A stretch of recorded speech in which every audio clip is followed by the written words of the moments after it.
Si Chuchay at ang kaibigan niyang si Leslie. Sabik si Chuchay na makita ang pagdating ng kanyang kaibigan na si Leslie na 5 taon niya nang hindi nakikita.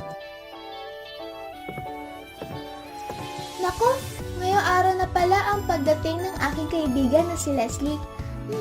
Kilala pa kaya niya ako? Na-excite pa man din akong ibigay itong regalong manika sa kanya.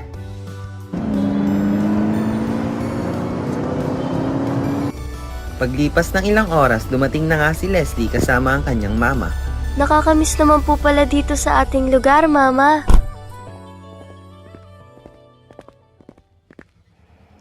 Nandiyan na si Leslie.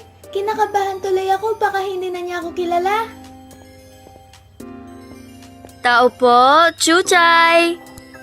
Anak, tinatawag ka ni Leslie sa labas. Hindi alam ni Chuchay ang kanyang gagawin sa biglaang pagtawag sa kanya ng kanyang kaibigan. Hala, si Leslie po?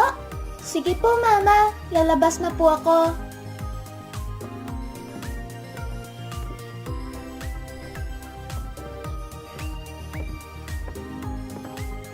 Hello, Chuchay! Kamusta ka na? 5 taon na ang nakakalipas nang huli tayong magkita. Mabuti naman ako, Leslie. Oo nga, 5 taon na ang nakakalipas nang huli tayo nagkita. Naalala ko pa nga no, naglalaro pa tayo ng manika sa bahay nyo. Oo nga pala, Leslie. Ito pala manika para sa'yo. Wow! Maraming salamat, Chuchay! Alam mo, Leslie, akala ko nga hindi mo na ako kilala at nakalimutan mo na ako. Bakit ko naman makakalimutan ang matalik kong kaibigan?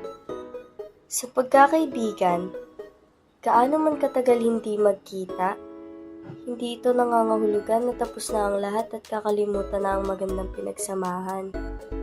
Alam mo, Chuchay, ikaw lang ang kaisa-isang kaibigan na di ko makakalimutan. Tumanda man tayo, ang pagkakaibigan natin ay hindi mabubura at hindi mawawala. Maraming salamat, Leslie. Ganon din ako sa'yo.